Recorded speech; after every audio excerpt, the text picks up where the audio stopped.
The most famous face in ancient Egypt may not be Nefertiti's real face. The real face was hidden inside it for 3,300 years, and nobody knew it was there. By the end of this video, you'll understand how that decision was made and why controlling her image was the greatest power move in the ancient world. You've seen the bust. Everyone has. It's been staring at museum visitors for over a century, unbothered, perfect, a little smug, if we're being honest. The long neck, the perfect symmetry, the painted eye that still holds its color after 3 millennia. What you haven't been told is that there is another likeness beneath that surface, built first, then buried. Someone made that call. A sculptor named Thutmose made both of them. Nefertiti may have only seen one. In December 1912, a German archaeologist named Ludwig Borchardt was excavating a ruined city in the middle of the Egyptian desert. The city was called Amarna. It had been abandoned for 3,300 years, emptied out, stripped, left to the sand. When his team pulled the bust from the rubble of a sculptor's workshop, Borchardt turned to his assistant and said, "You need to stop what you're doing and come look at this." The assistant came. He didn't say anything. Neither did Borchardt, not for a long time. When he finally wrote about it that evening, his diary entry was 3 words, impossible to describe. He shipped it to Germany. Egypt didn't see it again for over a century and is still asking for it back. But here's what nobody asked at the time. What was it doing there? Amarna wasn't just any city. It was built by a pharaoh who looked at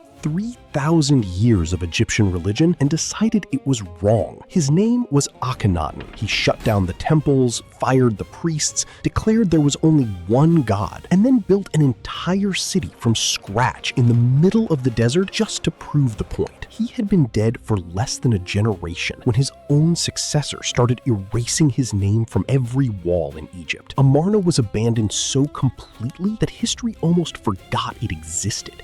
Almost. The workshop belonged to Thutmose, Akhenaten's chief sculptor, supervisor of artisans, and the man responsible for the official visual identity of the entire regime. His workshop produced the faces that would be carved into temples, painted onto walls, distributed across the empire. Every image of the royal family that existed in the ancient world passed through his hands first. You'd expect that workshop to be carefully packed up and moved when the city was abandoned. It wasn't. Thutmose left. The bust stayed. The official explanation is simple. It was a studio model, a working reference object used by other sculptors to reproduce Nefertiti's likeness consistently, not a finished piece, not meant for public display. The kind of thing you leave behind when a studio shuts down in a hurry. That explanation almost works. Studio models don't need 2 layers. A reference object needs to be accurate, not polished, not finished, not covered in a second material with a subtly different face on top, which means someone made a decision about Nefertiti's face that Nefertiti may never have seen. In 2007, a team of researchers at the Egyptian Museum in Berlin did something that had never been done before. They put the Nefertiti bust inside a CT scanner. The results were published in 2009 in the journal Radiology, and what they found didn't solve the mystery. It made it worse. Beneath the smooth limestone surface, the scanner revealed a second face, built from a different material, carefully shaped before the outer layer was applied. The lead researcher stared at the cross-section on the screen for a long time. Then he turned to the team and said, "These aren't the same person." He was wrong about that, but he wasn't entirely wrong. The inner face had a nose with a natural bump, the kind nobody designs, the kind you're born with. The outer face had smoothed it away completely. The cheekbones on the inner face sat lower, broader, more human. On the outside, they had been lifted, sharpened, made symmetrical in a way that real faces almost never are. And around the mouth, the inner face showed lines, not deep, but present. The outer face had none. You're not looking at 2 versions of the same sculpture. You're looking at 2 different decisions about who Nefertiti was allowed to be. To understand why that matters, you need to understand who she actually was. Nefertiti wasn't the kind of queen who stood beside the pharaoh and looked elegant. She led prisoners of war. She performed rituals that only the pharaoh was supposed to perform. In ancient Egypt, where your image literally was your power, that meant something. She wasn't decorating the throne,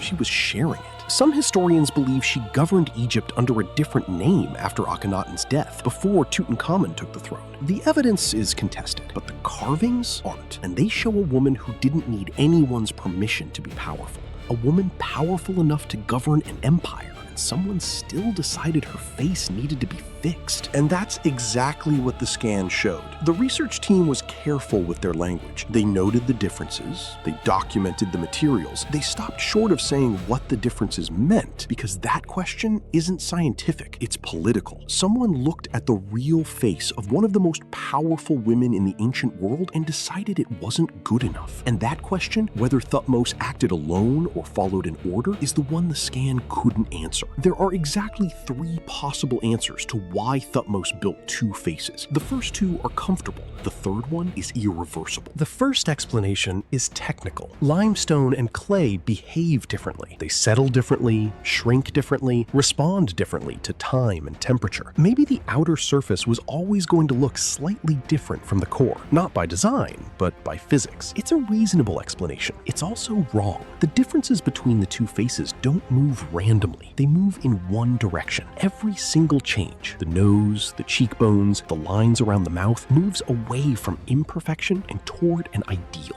Physics doesn't have aesthetic preferences. Someone did. So, the second explanation. Thutmose made those choices himself. He was, after all, an artist. Artists idealize. They smooth, they lift, they refine. Maybe he stood in front of the clay core for a long time, then picked up his tools and started again. Maybe the outer face was his tribute, not his assignment. Accurate, faithful, human on the inside, and something more permanent on the outside. This explanation is more comfortable than it sounds. It lets everyone off the hook. Thutmose was just doing what artists do. Nefertiti never knew. No one gave an order. It was aesthetic judgment, nothing more. Except for one thing. This was Amarna. Akhenaten had 17 years to remake Egyptian art entirely, and the entire revolution of his reign was built on exactly the opposite principle. Radical realism. The pharaoh himself was depicted with a protruding jaw, wide hips, an elongated skull. His daughters were shown with oversized heads. The royal family was rendered with physical specificity that had never appeared in Egyptian art before. Idealization wasn't just unfashionable in Amarna, it was politically incorrect. For Thutmose, the regime's own chief sculptor, the man who enforced that visual philosophy across an entire empire, to quietly idealize the queen's face on his own initiative would have been an act of professional suicide, or an act of obedience to someone more powerful than the artistic decree. Which brings us to the third explanation, and this is the one nobody wants to say out loud. Someone above Thutmose made a decision about Nefertiti's face, not because the real face wasn't beautiful, but because the real face was hers, imperfect, human, aging, and the official face needed to be something else entirely, something permanent, something that couldn't be questioned. In ancient Egypt, your image wasn't just your identity, it was your power in the afterlife, your claim to divinity, your presence in every temple where your face appeared. Controlling that image wasn't vanity, it was governance. Nefertiti wanted to control how she would be remembered. Someone else got there first. Who gave that order and when is the question the bust cannot answer. But here's what it can tell you. The decision was made while the clay was still soft, before the limestone went on, before anyone outside that workshop ever saw her face. The face Thutmose chose has been the only Nefertiti the world has ever known, but he kept the other one. Why? Here's the irony. Thutmose, or whoever gave the order, won. The official face became the only face. For 3,300 years, the version they chose was the version the world got. No one questioned it, no one could. The real face was sealed inside limestone, in a workshop that was abandoned, in a city that was erased, in a desert that kept the secret better than